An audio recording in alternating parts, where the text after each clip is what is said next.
Okay,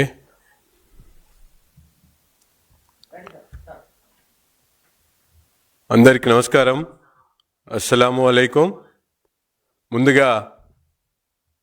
Andhra రాష్ట్ర ప్రజలందరికీ కూడా మహాశివరాత్రి శుభాకాంక్షలు తెలుపుతూ, నిన్న శాసనసభలో ప్రవేశపెట్టినటువంటి 2026-27 వార్షిక బడ్జెట్ రాష్ట్ర చరిత్రలో ఒక మైలురాయిగా మనందరం కూడా భావించవచ్చు. సంకల్పం ఉన్న చోట సాధనకు మార్గం ఉంటుంది అనేటువంటి నినాదానికి తగినట్టు ఈరోజు ఈ బడ్జెట్ రాష్ట్ర ఉజ్వల భవిష్యత్తుకు, ప్రజల ఆకాంక్షలను ప్రతిబింబించేటువంటి విధంగా భావించవచ్చు. గత ప్రభుత్వ అనాలోచితమైనటువంటి విధానాలకు, అసమర్థ అవినీతిమయమైనటువంటి పరిపాలనకు, ప్రజల కష్టాలకు కాలరాస్తూ ఈరోజు స్వర్ణాంధ్ర సాధన సంకల్పానికి నిజం చేస్తూ ఈ బడ్జెట్ ముందడుగేసినటువంటి పరిస్థితులు. ముఖ్యంగా ఈరోజు మనందరం కూడా చూసుకుంటే, సంక్షేమం అనేది ప్రతి ఒక్క రాష్ట్రంలో ఉన్నటువంటి ప్రతి ఒక్కరికి కూడా ఎంతో ముఖ్యమైనటువంటి అంశంగా మనందరికి కూడా తెలుసు. రాష్ట్ర అభివృద్ధిలో సంక్షేమానికి ఒక నిచ్చెనగా ఉపయోగించుకొని, వాటి ద్వారా ప్రజల జీవిత విధానంలో మార్పు తెచ్చేటువంటి ప్రయత్నంలో భాగంగానే ఈరోజు ఈ బడ్జెట్ను ప్రవేశపెట్టడం జరిగింది. కేవలం సంక్షేమ కార్యక్రమాలతోనే ఈరోజు ప్రజలు భవిష్యత్తును మార్చగలమైనటువంటి ఆలోచన కాకుండా, ప్రజలకు అవసరమైనటువంటి అన్ని అంశాల్లో కూడా బడ్జెట్ కేటాయింపులు, ప్రతిపాదనలు ఏ విధంగా ఉపయోగపడతాయో, సామాన్యుడి దగ్గర నుండి వ్యాపారాలు చేసుకునేటువంటి వాళ్ళు కానీ, ఉద్యోగస్తుల దగ్గర నుండి రైతుల వరకు, మహిళల దగ్గర నుండి యువకుల వరకు ప్రతి ఒక్కరి ఆశలను కూడా ఈరోజు పూర్తి స్థాయిలో ఈ బడ్జెట్ కేటాయింపులు చేసినటువంటి పరిస్థితులు. ముఖ్యంగా మనందరం కూడా చూసుకుంటే, విద్య కానీ, వైద్యం కానీ, పాఠశాల వ్యవస్థ కానీ, అలాగే ఉద్యోగాల భద్రత కానీ, అన్నిటికి మించి రాష్ట్రంలో పెట్టుబడులు తెచ్చేటువంటి అవకాశాలని కల్పించేటువంటి క్రమంలో కూడా ఈరోజు ఎంతో ముందు చూపుతో, దూరదృష్టితో ఈ బడ్జెట్ను రూపకల్పన చేయడం జరిగింది. ఇంట్లో కూర్చొని అసెంబ్లీకి రాకుండా ఈ బడ్జెట్ మీద మాట్లాడుతున్నటువంటి వైసీపీ నాయకులకు మీ సందర్భంగా తెలియజేస్తూ ఉన్నాం. గతంలో మీ పరిపాలనలో ఏ విధంగా రెవెన్యూ లోటు ఉన్నదో ఒక్కసారి మీరందరూ కూడా ఒక్కసారి ప్రజలకు చెప్పాల్సినటువంటి అవసరం ఉంది. మూలధన వ్యయాన్ని ఎంతవరకు ఖర్చు చేశారో ఒక్కసారి మీరు గతంలో ఉన్నటువంటి మీ లెక్కల్ని ప్రజలకు బహిర్గతం చేసి చూపించాల్సినటువంటి అవసరం ఉంది. ఈరోజు కూటమి ప్రభుత్వం ఏర్పడిన తర్వాత రాష్ట్రంలో 3,32,000 కోట్ల రూపాయల బడ్జెట్లో 17% మూలధన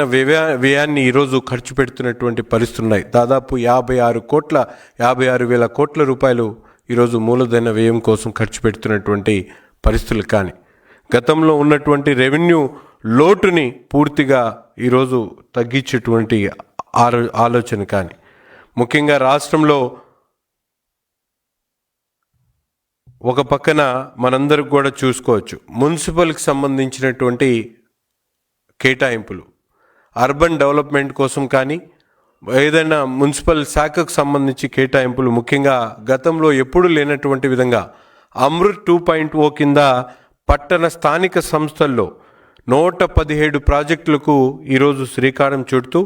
దాదాపు 400 కోట్ల రూపాయలు కేటాయింపులు చేసేటువంటి కార్యక్రమం కానీ, అలాగే 506 ప్రాజెక్టులు కేంద్ర ప్రభుత్వ సహాయంతో కానీ,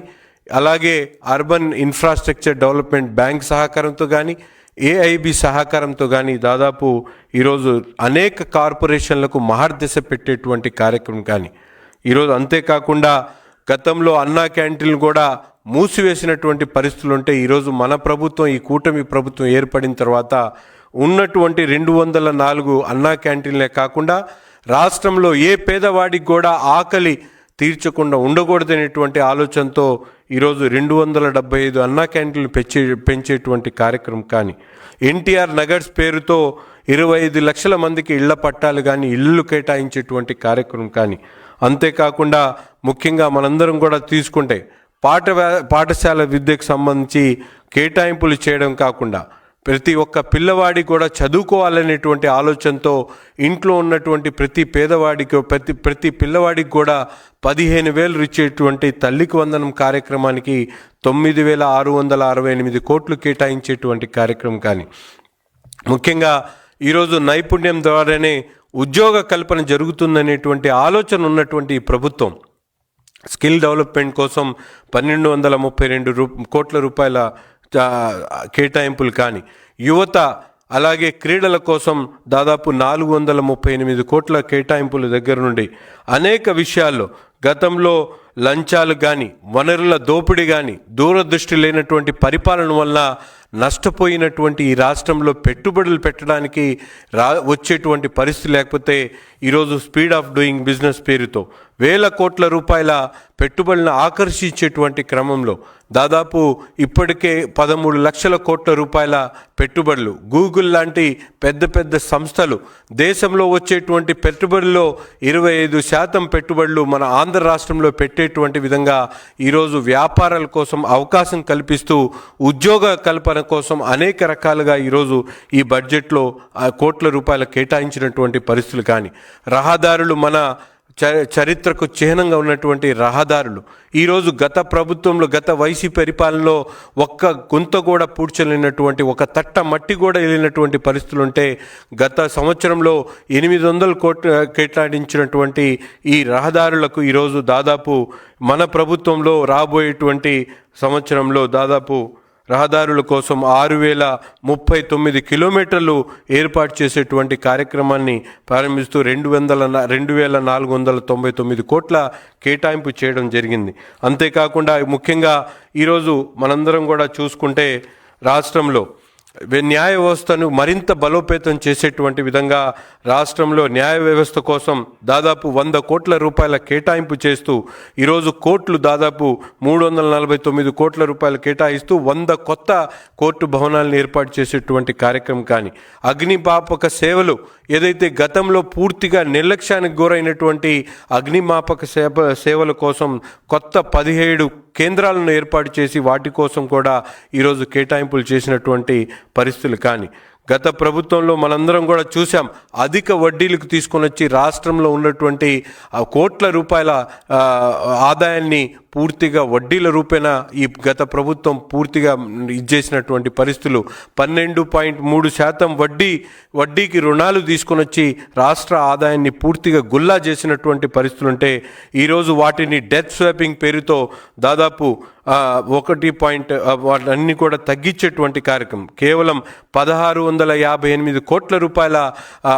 ఈరోజు రాష్ట్ర ఆదాయాన్ని మిగిల్చినటువంటి పరిస్థితులు కానీ, పెండింగ్లో ఉన్నటువంటి బకాయిలు అనేక డిపార్ట్మెంట్స్లో బకాయి పెట్టినటువంటి 24,811 కోట్ల రూపాయలను ఈ ప్రభుత్వం పూర్తిగా క్లియర్ చేసినటువంటి పరిస్థితులు కానీ, అంతేకాకుండా కేంద్ర ప్రభుత్వం ఇచ్చినటువంటి నిధులను పూర్తిగా దుర్వినియోగం చేస్తూ దాదాపు 163 కేంద్ర పథకాలను పూర్తిగా నిర్వీర్యం చేసినటువంటి పరిస్థితులు ఉంటే ఈరోజు కేంద్ర ప్రభుత్వ సహాయ సహకారాలు తీసుకోవడానికి దాదాపు 18,701 కోట్ల రూపాయలు ఈరోజు రాష్ట్ర బడ్జెట్లో నుంచి కేంద్ర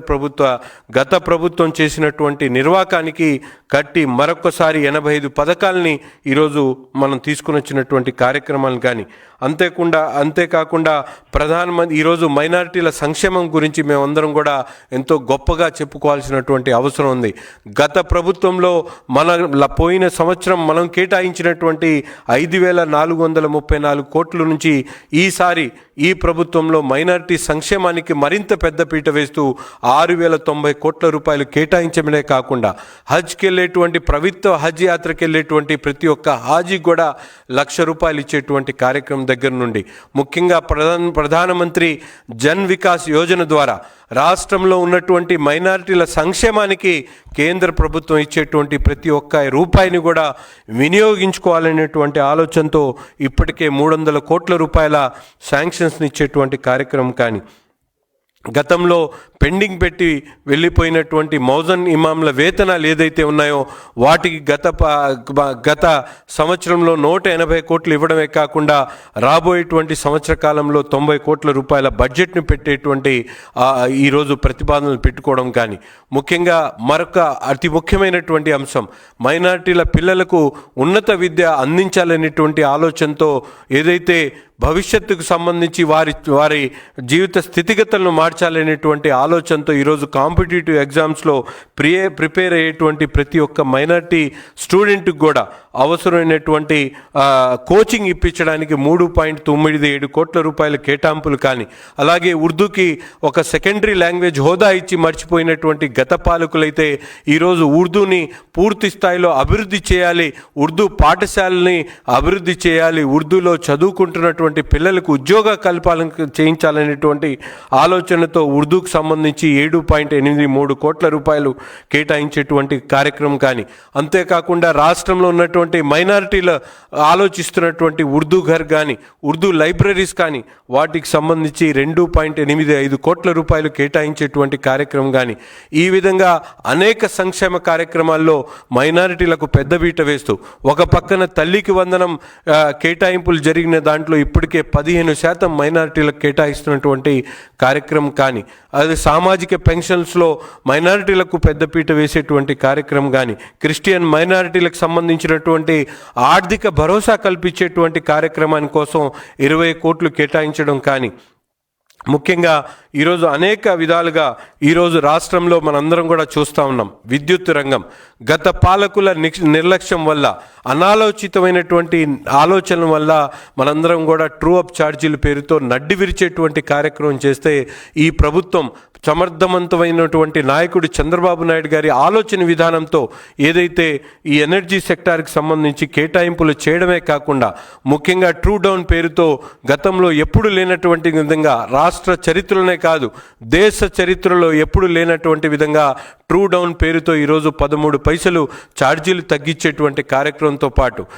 ఒక పక్కన చేనేత వర్గాలకు కానీ, అలాగే నాయి బ్రాహ్మణులకు కానీ, ఆక్వా కల్చర్కి సంబంధించినటువంటి రైతులకు కానీ రాష్ట్రంలో ఉన్నటువంటి ప్రతి ఒక్క రైతు కూడా లబ్ధి పొందేటటువంటి విధంగా ఈరోజు సబ్సిడీ రూపేణా దాదాపు 11,000 కోట్ల రూపాయల ఖర్చు చేస్తున్నటువంటి ప్రభుత్వం ఈ కూటమి ప్రభుత్వం అని తెలియజేస్తూ, ముఖ్యంగా మనందరం కూడా ఈరోజు చూస్తూ ఉన్నాం.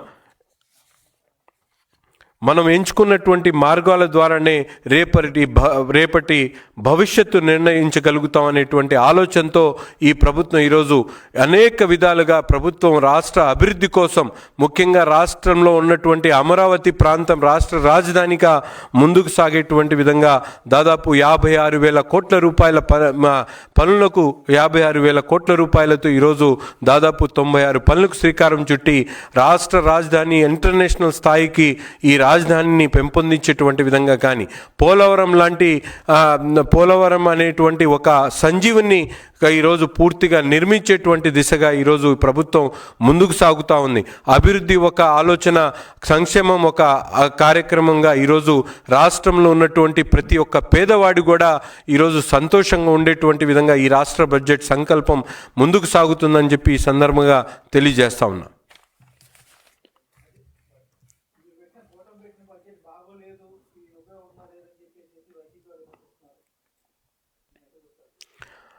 రాష్ట్ర అసెంబ్లీలో